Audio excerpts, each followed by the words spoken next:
Hey, what's up everybody? It's Brian here. Welcome back to my channel. I hope you're all doing well. So recently I published a video on my YouTube channel pertaining to strategies to tackle in the second quarter in preparation for Q4 sales. And while the response was really absolutely wonderful for this particular episode, and I want to thank everybody who sent in a comment or clicked the like button or what have you, I did receive a comment from one of the followers, and it's an absolutely legitimate comment, which I have a feeling a lot of people feel the same way. And this comment basically said, I am so bad with descriptions, I can never think of anything. And in truth, when you're coming up with the description, when you're trying to describe something pertaining to your design, more often than not, it's so easy to fall into writer's block and you actually can't think of anything to say.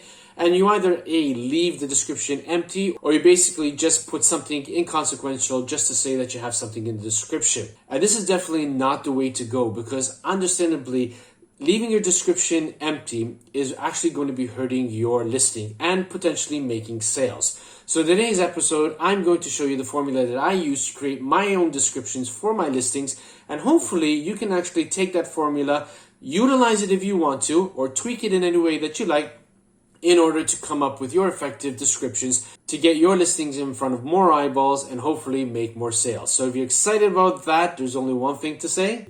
Let's get started.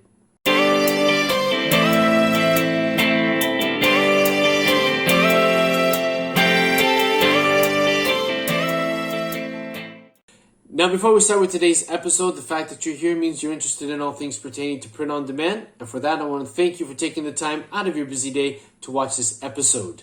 If you're new to this channel, welcome. Don't forget to hit the subscribe button and smash that bell notification icon so that you'll be informed each and every time that I upload a new video to my channel.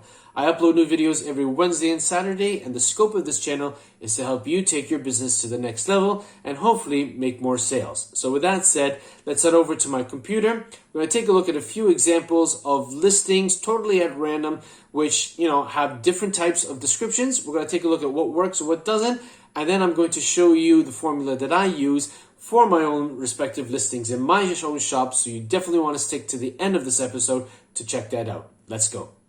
Okay, so welcome to my screen here, and given the fact that we're recording this episode in April, which is traditionally tends to be a little bit of a rainy month in most parts of the world, I thought let me search the keyword spring flowers to see what comes up. And as you can see here, we've got some interesting designs, and we're just going to take a look at the first 5 designs on the most relevant listings for spring showers, just to see what kind of descriptions each of these particular shop owners came up with. Okay. So I already opened them up in a new tab. We're just going to go through them. And as you can see here, this is Spring Garden Party Floral. The description that this particular seller utilized was an explosion of spring flowers for your garden party, great birthday, Valentine's Day, or wedding gift for your friends, lover, and family. Also perfect for Easter, inspired by Taylor's gamey dress. Okay, so this is a decent description, one that does have keywords in it. We've got spring flowers, Easter, we've got events like birthday, Valentine's, weddings, and for whom this design would be perfect for in terms of friends, lover, and family. So overall, not a real bad description. Let's go on to the next ones and take a look at what we can come up with. Okay, so the next one, April showers brings May flowers. And again, all the shop owner did was basically copy the title into description and didn't put anything else pertaining to the design. Nothing for Google to be able to chew on in terms of trying to see how it's going to rank it, whether or not it's going to rank it, and to whom this design should be shown to. So definitely this is not one of the better descriptions that one could actually use. Okay, so we'll go to the next one. Now this one we have happiness and joy is April showers bring May flowers.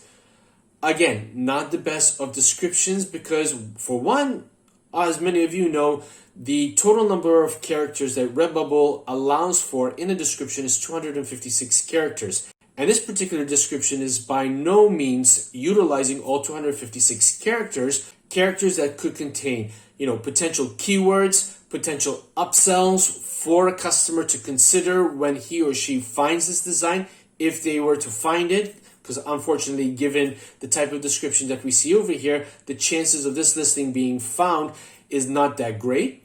And there's a lot to be desired with respect to this particular description. Now, the next one In this particular case, there was absolutely no description whatsoever. So not even, copying the title and placing it into the description, which is definitely going to be hurting this particular design. And the fifth and final one that we're going to be looking at, again, all this particular shop owner did was type in April showers brings May flowers. Okay, it is a popular saying, but again, there's still so much more that could be added into this particular description in order to help this design, which is not a bad design to say the least. But obviously people are not going to be able to see it as much because, again, with respect to the description, there isn't much for search engines like Google to be able to utilize. Remember, when it comes to search engines like Google, they refer to the description in a listing in order to get a better idea of what the design, what the listing is all about. If you don't give it enough meat and potatoes for the Google algorithm to chew on, then obviously you are going to be cutting yourself short and you're leaving money on the table from people being able to find your design. Okay, so you might ask, okay, well, Brian, if this is not the way to go about in terms of writing an effective description, how should we go about doing it? Well, I'm glad you asked. Okay, so let's take a look at the formula that I use to come up with an effective description for each of my product listings, which again, you're more than welcome to utilize. Again, the formula will be in the description box below for you to simply copy and paste into a Word document or a Google Doc and actually go to town with it. So let's take a look here. So firstly, what you want to make sure that you're doing is that you are actually copying the product title and putting it at the start of your description. Why?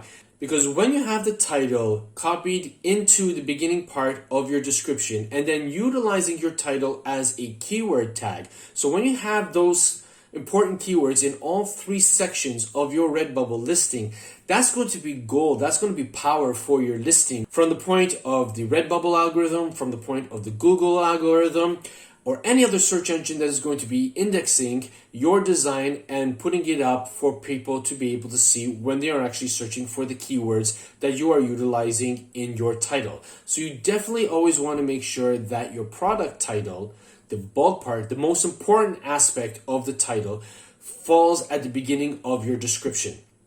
Now, after that, you want to use the indefinite article, be it a or an, depending on what your adjective is going to be. Remember, if your adjective starts with a vowel, you want to use an. If it starts with a consonant, you want to use a. Okay? So you're going to put your indefinite article, then an adjective, and then a noun. So the noun is obviously going to be for the type of person you are actually targeting your design for. And I'm going to be showing you an example momentarily so that obviously it'll be a lot clearer. Then obviously gift idea for every, and then you want to insert a verb and a noun. Again, a verb would be something for, like loving or caring. The noun again would refer to the design niche that you are actually designing for. And then who loves, and again, another reference to the niche. Now here's another important thing that I enjoy using. This is called the upsell. Okay, so you want to make reference to an event where this design would be really great to give as a gifting item, be it for themselves or for a friend, colleague, or family member. So you're going to type in whether for an event, birthday, or an event, Christmas. It makes a great gifting item on a t-shirt, mug, hoodie, and so much more. Now, you don't necessarily have to limit yourself to t-shirt, mug, or hoodie. You can interchange them with any of the products that can be found on the respective print-on-demand platform that you sell on. Okay. In this particular case, I'm using these three for Redbubble. I could have changed it with throw pillow. I could have changed it with duvet. I could have changed it with mouse pad. It really doesn't matter what you want to change it up with. I wouldn't mention more than 3 items because then obviously it would be too much in terms of the upsell. But the important thing to consider here is that when you are actually adding an upsell into your description, if somebody is visiting your shop and has seen a design and had the intention of purchasing as a gift item, say in the form of a coffee mug, or maybe even as a t-shirt, okay? The action of actually inserting other products for them to consider is getting the cogwheels going in their mind to consider, hey, I did think about it for a coffee mug, but in truth, it might actually be better as a gift on a hoodie. Or maybe I might want to put it on as a throw pillow. Or maybe I might want to purchase it as a throw blanket or a shower curtain or any one of the more higher price ticket items that people can buy on Redbubble in this particular case that they wouldn't have considered. And they might even go so far as purchasing the design on the original product that they were looking for, but maybe taking that extra step and making yet another purchase on another product to give as a gift either to themselves or yet to another person. But if you don't actually throw in an upsell, if you don't give them something to consider, then they're just going to come in, see your design, purchase it on whatever it is that they want to purchase it on, and then bounce and go someplace else. And you would have lost the potential of making a second or a third sale. So an upsell is always an important component in your description to put in. At least it has worked for me, and I'm hoping that it will work for you. Now, before we go into the example, for those of you who are new to this channel and maybe are unaware, particularly with respect to the Redbubble platform, Redbubble allows for 256 characters in a description before it cuts off any of the characters that fall from 257 onwards. So you really want to make sure that when you're creating your design, you are refining it to make sure that it fits within 256 characters. This way, when people are seeing it on the listing, it's there, it's professional, it's concise, it's flowing, and they don't have to click on anything or, try to figure out what it is that you were trying to say because half of your sentence got cut off because you went over and above the 256 characters. So let's take a look at an example here. Okay, so I thought to take on an example of somebody who loves collies. Okay, it's a breed of dog, and it pertains to, a female, a woman who is considered a collie mama. Okay, now as you can see here in the example, I typed in collie mama, which is the title that I would have used for this design. Again, it's a fictitious design. I just made it up right now. So that obviously is going to work in tandem with the words collie mama in the title. And I would also utilize collie mama as a tag so that obviously all three aspects, all three sections of my Redbubble listing are sufficiently covered. And now we're going to go into the description. So a collie lover, again, I use the indefinite article a because collie starts with a consonant. A collie lover's gift idea for every dog-loving woman. Okay, so we got the verb and the noun. Dog-loving woman who loves loyal and affectionate collies. Okay, so I thought to myself, I wasn't just going to use the word collies again. What kind of adjectives would best describe a collie? So I went onto Google and I typed in adjectives for collies. And I got a list of them, and I thought these two would be the most effective adjectives to describe collies. So I included it in the description.